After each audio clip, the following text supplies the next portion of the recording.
जीवित परमेश्वर का प्रेम पत्र, कुरिन्थियों की पहली पत्री, अध्याय 15।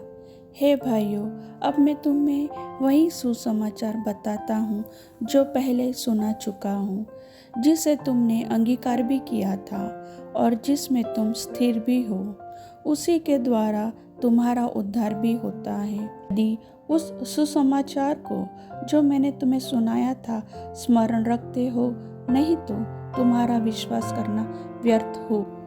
इसी कारण मैंने सबसे पहले तुम्हें वही बात पहुंचा दी जो मुझे पहुंची थी कि पवित्र शास्त्र के वचन के अनुसार यीशु मसीह हमारे पापों के लिए मर गया और गाड़ा गया और पवित्र शास्त्र के अनुसार तीसरे दिन जी भी उठा और कैफा को तब 12 को दिखाई दिया। फिर वह 500 से अधिक भाइयों को एक साथ दिखाई दिया, जिनमें से बहुत से अब तक जीवित थे पर कुछ सो गए।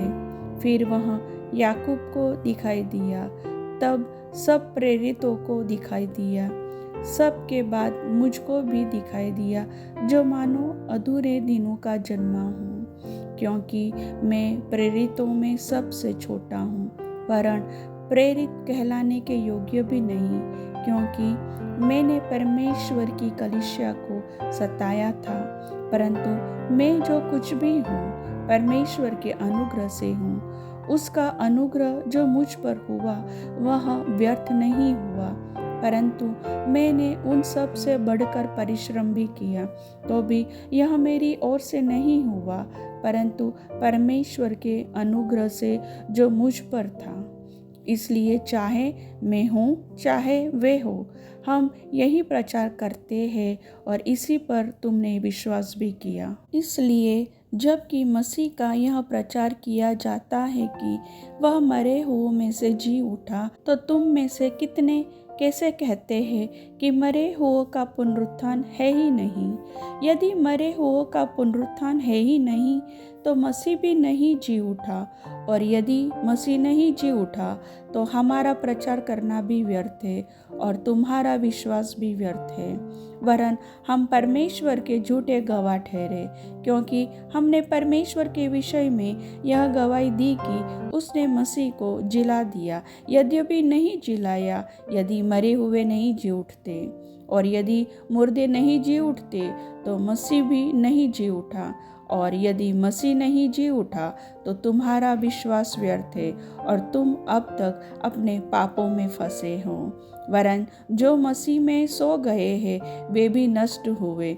यदि हम केवल इसी जीवन में मसीह से आशा रखते हैं तो हम सब मनुष्य से अधिक अभागे हैं, परंतु सचमुच मसीह मुर्दों में से जी उठा है, और जो सो गए हैं उनमें वह पहला फल हुआ। क्योंकि जब मनुष्य के द्वारा मृत्यु आई तो मनुष्य ही के द्वारा मरे हुओं का पुनरुत्थान भी आया। और जैसे आदम में सब मरते हैं, वैसे ही मसीह में सब जिलाए जाएंगे, परंतु हर एक अपनी अपनी बारी से। पहला फल मसीह, फिर मसीह के आने पर उसके लोग, इसके बाद अंत होगा। उस समय वह सारी प्रधानता और सारा अधिकार और सामर्थ्य का अंत करके राज्य को परमेश्वर पिता के हाथ में सौंप देगा, क्योंकि जब तक वह अपने बैरियों को अपने पांवों तले न ले आए, तब तक उसका राज्य करना अवश्य है। सबसे अंतिम बैरी जो नष्ट किया जाएगा वह मृत्यु है, क्योंकि परमेश्वर ने सब कुछ उसके पांवों तले कर दिया है। परंतु जब वह कहता है कि सब कुछ उसके अधीन कर दिया गया है, तो प्रत्यक्ष है कि जिसने सब कुछ उसके अधीन कर दिया वह आप अलग रहा, और जब सब कुछ उसके अधीन हो जाएगा तो पुत्र आप भी उसके अधीन हो जाएगा, जिसने सब कुछ उसके अधीन कर दिया, ताकि सब में परमेश्वरी सब कुछ हो। नहीं तो जो लोग मरे हुए के लिए बपतिस्मा लेते हैं वे क्या करेंगे? यदि मुर्दे जी उठते ही नहीं तो फिर क्यों उनके लिए बपतिस्मा लेते हैं? और हम भी क्यों हर घड़ी जोखिम में पड़े रहते हैं? भाइयों, मुझे उस घमंड की शपथ जो हमारे मसीह यीशु में मैं तुम्हारे विषय में करता हूँ कि मैं प्रतिदिन मरता हूँ। यदि मैं मनुष्य की रीति पर इफिसुस में वन पशुओं से लड़ा तो मुझे क्या लाभ हुआ? यदि मुर्दे जिलाए नहीं जाएंगे तो आओ खाए पिए, क्योंकि कल तो मर ही जाएंगे। धोखा न खाना, बुरी संगति अच्छे चरित्र को बिगाड़ देती है। धर्म के लिए जाग उठो और पाप न करो, क्योंकि कुछ ऐसे हैं जो परमेश्वर को नहीं जानते। मैं तुम्हें लज्जित करने के लिए यह कहता हूँ। अब कोई यह कहेगा, मुर्दे किस रीति से जी उठते हैं और कैसे देह के साथ आते हैं।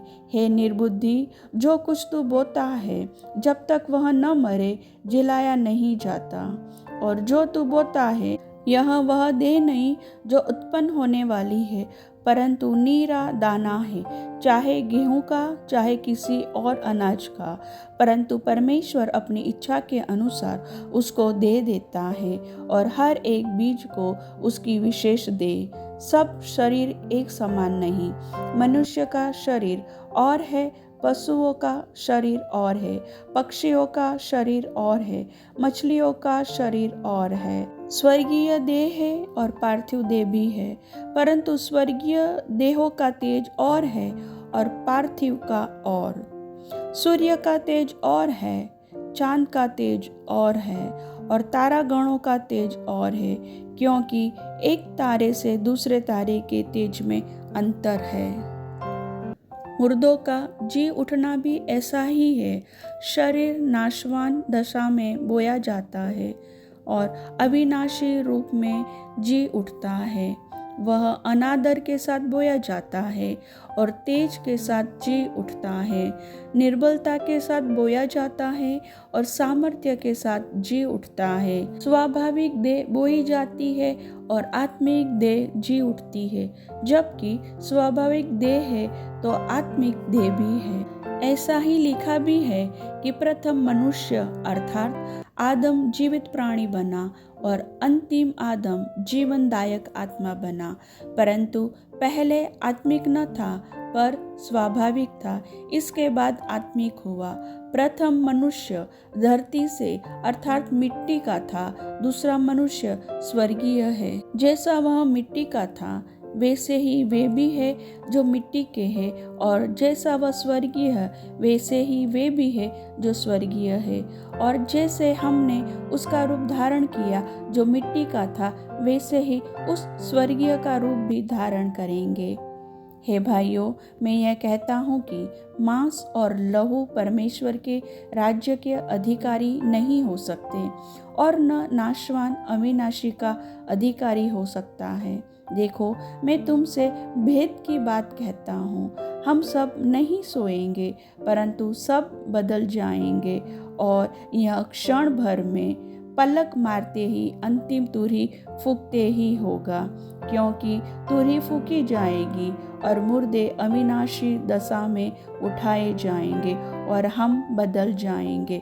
क्योंकि अवश्य है कि यह नाशवान देह अविनाश को पहन ले, और यह मरणहार देह अमरता को पहन ले।